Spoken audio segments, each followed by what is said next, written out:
കാലഘട്ടത്തിൽ മിക്ക യുവാക്കൾക്കും കൃഷി, ഫാം തുടങ്ങിയ ജോലികൾ ചെയ്യാൻ മടിയാണ്. പഠിച്ച ജോലി കിട്ടിയില്ലെങ്കിലും കൃഷി പോലെയുള്ള തൊഴിൽ അവർ ഏറ്റെടുക്കാറില്ല. എന്നാൽ ഫ്ലൈറ്റ് അറ്റൻഡന്റ് ജോലി രാജിവെച്ച് ഫാം തുടങ്ങിയ ചൈനയിലെ 27കാരിയുടെ ജീവിത കഥയാണ് ഇപ്പോൾ സോഷ്യൽ മീഡിയയിൽ വൈറലാകുന്നത്. വടക്കുകിഴക്കൻ ചൈനയിലെ ഹെയ്ലോങ്ജിയാങ് പ്രവിശ്യയിൽ നിന്നുള്ള യാങ് യാങ്സി എന്ന യുവതിയാണ് പുതിയതായി ഒരു പന്നി ഫാം തുടങ്ങിയത്. ബിരുദം നേടിയ ശേഷം 5 വർഷത്തോളം ഷാങ്ഹായ് എയർലൈൻസിൽ ഫ്ലൈറ്റ് അറ്റൻഡറായി ജോലി ചെയ്ത ശേഷമാണ് യുവതിയുടെ പുതിയ ചുവടുവെപ്പ്.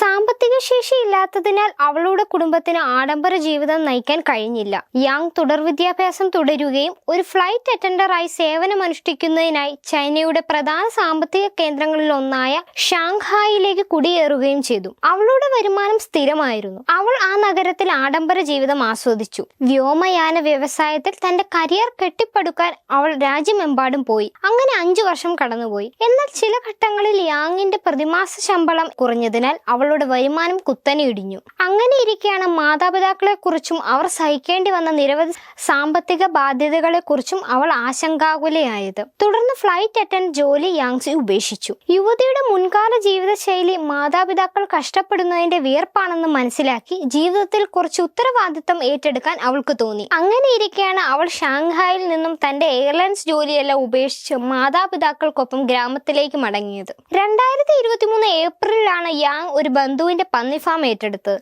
തന്റെ ഫാമിനെ കുറിച്ചും ജീവിത രീതിയെക്കുറിച്ചും യുവതി സോഷ്യൽ മീഡിയയിൽ എപ്പോഴും പങ്കുവെക്കാറുണ്ട്. 2024 ജനുവരിയിൽ ഒരു ഐസ് തടാകത്തിൽ വീണ് ഇവളുടെ ഇടതുകാലിന് പരിക്കേറ്റു. എങ്കിലും അവൾ കഠിനാധ്വാനം തുടർന്നു. വിശ്രമമില്ലാതെ കൃഷിപ്പണികളിൽ കഠിനാധ്വാനം ചെയ്തു. തന്റെ കുടുംബ സാഹചര്യങ്ങൾ മെച്ചപ്പെടുത്താനുള്ള ആവേശം എന്നിൽ ഇപ്പോൾ ഉണ്ട്, അവൾ സോഷ്യൽ മീഡിയയിൽ കുറിച്ചു. ഇപ്പോൾ എനിക്ക് എന്റെ മാതാപിതാക്കളോടൊപ്പം താമസിക്കാം. ഞാൻ വളരെ സന്തോഷവതിയും സംതൃപ്തയുമാണ്. ഭാവിയിൽ ഒരു ഫാം വികസിപ്പിക്കാനും ഒരു സ്റ്റോർ തുറക്കാനും ഒരു ഹോട്ടൽ ആരംഭിക്കാനും ഞാൻ ആലോചിക്കുന്നുണ്ട്, അവൾ പറഞ്ഞു. 2 മാസത്തിനുള്ളിൽ യുവതിയുടെ കാർഷിക സംരംഭം, പന്നി വളർത്തൽ, കന്നുകാലി വിൽപ്പന എന്നിവയിലൂടെ 22.8 ലക്ഷം രൂപ ലഭിച്ചു. കൂടാതെ അവൾക്ക് ഏകദേശം 1.2 ദശലക്ഷം ഫോളോവേഴ്സിനെയും ലഭിച്ചു. ഇത് അവൾക്കൊരു പുതിയ വരുമാന മാർഗവും പരമ്പരാഗത വ്യവസായത്തിലെ അവളുടെ കരിയർ കൂടുതൽ ആധുനികമായ ഒന്നാക്കി മാറ്റുന്നതിന്റെ സംതൃപ്തിയും നൽകി. യാങ് യാങ്സിയുടെ കരിയർ മാറ്റം ചൈനയിലെ ഒരു വിശാലമായ സാംസ്കാരിക പ്രവണതയുടെ ഭാഗമാണ്.